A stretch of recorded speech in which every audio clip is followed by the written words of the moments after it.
mean, I could rhapsodize about the curve of a fender, or you know, that's just like the color, the simplicity, or the color of the bench seat and the wheel behind, you know, the dash. But it started to feel more authentic to explore these new shapes and ideas.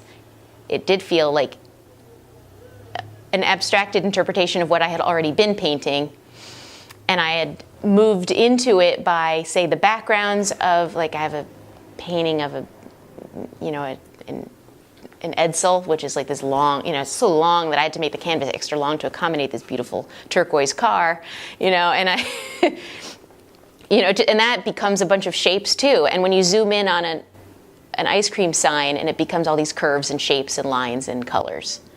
And sometimes the colors would be realistic, and sometimes I would mix them up a little to whatever it is I was thinking about. Do I want it to feel bright, or do I want it to feel just like sort of old and gray and sad in that way? And color palette and just the memories that they would evoke. So I was just getting more interested in those shapes and thinking, well, why not just paint them? Why not just isolate that? And then that feeling of taking these shapes and positioning them against each other.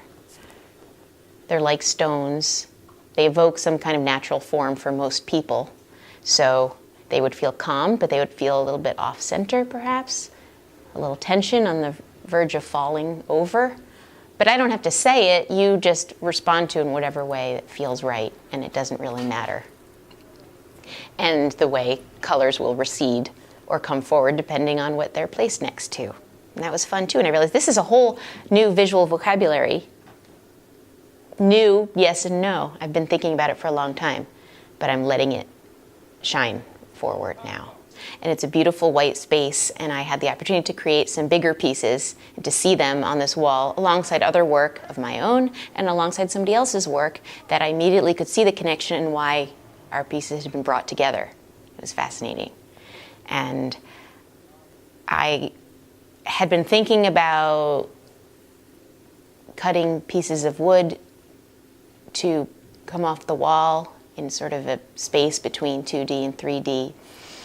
And I felt like I had the opportunity to do that instead in knowing that this show was coming up, and it was a lot of fun just drawing out these shapes with a jigsaw, painting them, building a frame behind it, and just putting it up there, figuring out what color palette I want. I could go any way with color. It sometimes depends on the day. If somebody wanted to commission a color, that's all right too, because I don't feel constricted by any particular. And it was just so much fun to do that, and to be literally building them as in addition to painting on a surface. And so, you know, several of the pieces are brand new, made especially for this show. I'm very excited about the show at the CMA Gallery because I'm able to show a mixture of brand new work that I've made specifically for this show and some work from the past year and a half or so that I've been doing, because how do you know what you're thinking unless you put it out there? There's a happy feeling, but also it's calming.